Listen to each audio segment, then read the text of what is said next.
If you've ever fallen down the minimalism rabbit hole on the internet, you probably would have seen pictures of the empty rooms with no furniture.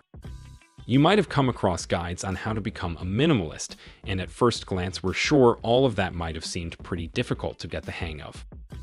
Well, today we are going to be setting the record straight with the ultimate guide on everything you need to know about extreme minimalism. But before we start, if you're wondering what the difference between extreme minimalism and regular minimalism is, you see, extreme minimalism means simplifying your life down to the bare basics. This doesn't just mean the furniture in your house or the number of clothes you own, it means you take the consumerist mindset out of all aspects of your life. Now, without any further ado, here are 10 things you should know about extreme minimalism. Number 10.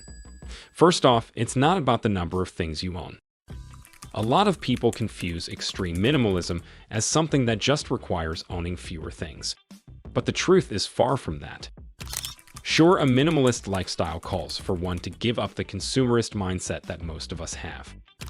But that doesn't mean you just limit yourself to owning a specific number of things just for the sake of being called a minimalist. Extreme minimalism is more than that. It's a lifestyle, a mindset. Obsessing over whether or not you have more than the magical number of items is just as bad as buying more than you need. Why? You're still letting items dictate your life. The only difference is that first it was the need to keep buying, and now it's on owning as little as possible. In both cases, the emphasis is placed too heavily on material things. One of the key tenets of minimalism is to avoid letting things keep you from doing the things that are actually important. This includes getting rid of items you don't need and limiting the number of new things so you can focus your time and energy on the more important things in your life. Aiming for a number of possessions for the purpose of identifying as a minimalist or believing that it'll make you happy risks developing unhealthy habits and will only make you loathe the lifestyle. The best advice for someone thinking of adopting or struggling to adjust to a minimalist lifestyle would be to stop fussing over the number of things they own. Think of minimalism as a continuous process of letting go of what you're ready to let go of, and not just getting up one day and deciding to limit yourself to owning a specific number of things. Number 9. Minimalism isn't about an aesthetic. You need not spend anything to embrace minimalism. It can be tempting to buy cute, minimalistic Scandinavian furniture for your home, but if you give in to that temptation, you would be going against the very principle of minimalism. Being a minimalist doesn't mean that you have to fill up your home with things the world sees as minimalistic. Minimalism is the complete opposite of consumerism. It doesn't require you to mold your life into what big brands are trying to sell to you. There simply isn't a certain aesthetic that you can buy to become a minimalist. This includes throwing away things you don't need and limiting the number of new things so you can focus your time and energy on the more important things in your life. Number 8. Minimalism is a process. Minimalism isn't a one-and-done deal, it's a lifelong project. It's something that you will have to fully embrace. It's going to start out incredibly slow, and it won't be easy. It's hard to follow a minimalist lifestyle when practically everyone around you is indulging in materialism. But let us just tell you, in the end, it will be worth it. When you start seeing the changes minimalism brings to your life and mindset, you won't regret putting in the work. The best way to go about extreme minimalism as a beginner is by decluttering your home. This basically means throwing out or donating the things that adds no value to your life. It's way better to get rid of all the useless things first to save time, energy, and effort rather than spending more time organizing. Declutter first, then organize what's left of it. Fewer possessions make organization much simpler. And while it may be satisfying to remove all your possessions to the point where you feel good about it, keep in mind that this level of satisfaction will change over time. Your needs and lifestyle will change over time, changing what minimalism looks like for you. It will be a never-ending process of evaluating your priorities. But hey, that just means you'll get to keep experiencing that satisfaction of decluttering. Number 7.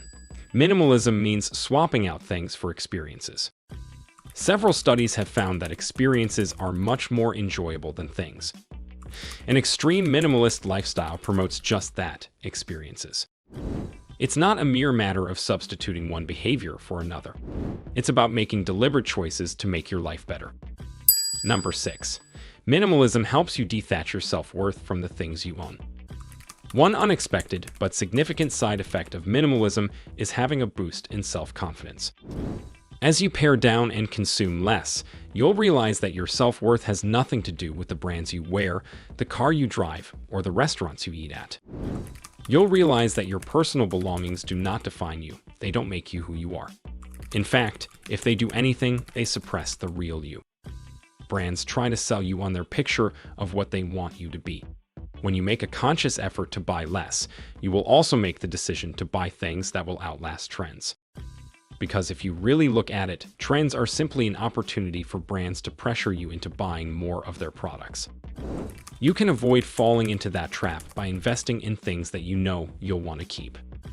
Try buying things that you think you like, not what some salesman tries to sell you. In fact, having fewer long-lasting items eliminates the need to replace them. This will not only give you the satisfaction of owning fewer things, but it will help you save money. Number 5. It helps you to stop spending without thinking. You won't be easily compelled to buy everything you think you need. Having a minimalist mindset will make you better at differentiating between the things you need and the things you want. It will help in strengthening your decision muscle and make you better at making quick judgments. With time, you'll keep getting better at making choices for yourself, as you will constantly make decisions about what you want and don't want in your life. Number 4. Minimalism does not equal an easier life. Extreme minimalism promotes living with the bare necessities and eliminating all sorts of excess from your life, and that is no easy job. The goal of minimalism isn't to make life easier. The goal is actually to make it simpler, but simple does not always mean easy. The goal of minimalism is to free up more time to focus on what really matters, learn new things, and take on more difficult tasks. Eliminating distractions allows you to focus on your work and be more productive. Number 3.